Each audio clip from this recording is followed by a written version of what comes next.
This will be a reply to ChurchofSTFU's video titled Feminism Rocks, a typical feminist video running at over 10 minutes long and spending a whole minute and a half skimming over actual issues critics of feminists address, and continues for the rest of the video trying to explain the kind of woman-hating person someone must be to criticize them.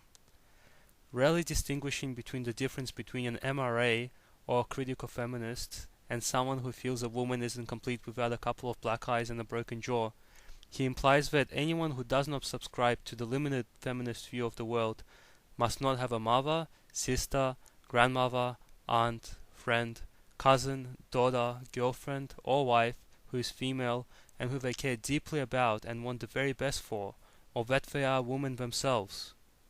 In the feminist mind, anyone that does not agree with their point of view must hate women, or must hate themselves.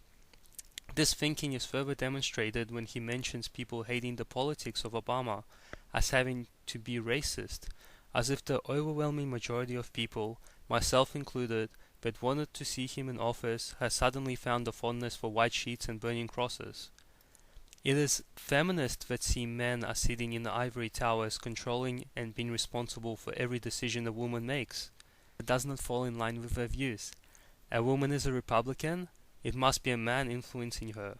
A woman believes in God, it must be a man trying to control her. A woman wants to be a stay-at-home mom and raise her kids. The man must have mommy issues. With all this inability of women to make up their minds for themselves, we should question if having a woman in power is such a good idea, lest a man comes along and influences her to sell Australia off to New Zealand. These irrational boogeymen stem from the feminist failure to accept that the biological differences, readily observable, would influence women in a majority to follow certain paths in society.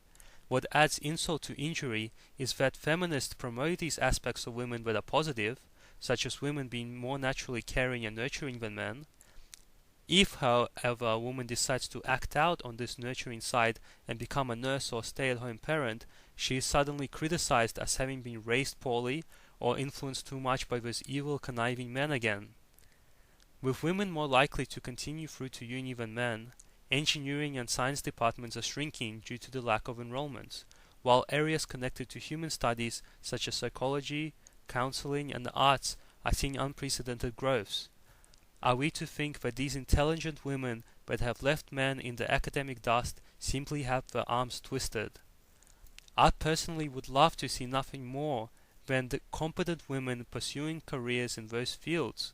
What I have a problem with is when those spaces are filled with someone that is not competent or interested in the subject and simply put there because a certain quota of women needs to be filled.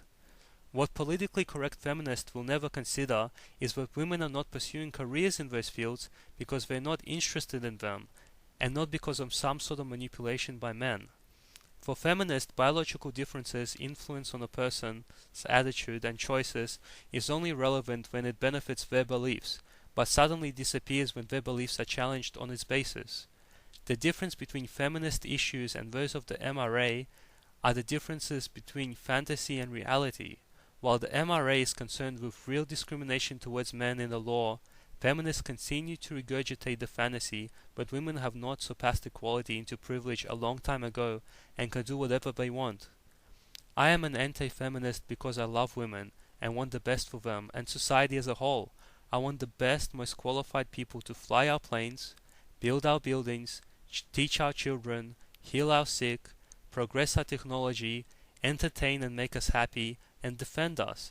I want good people to succeed because they are good, and bad people to be punished because they are bad. I want the guilty to be locked up, and the innocent to go free.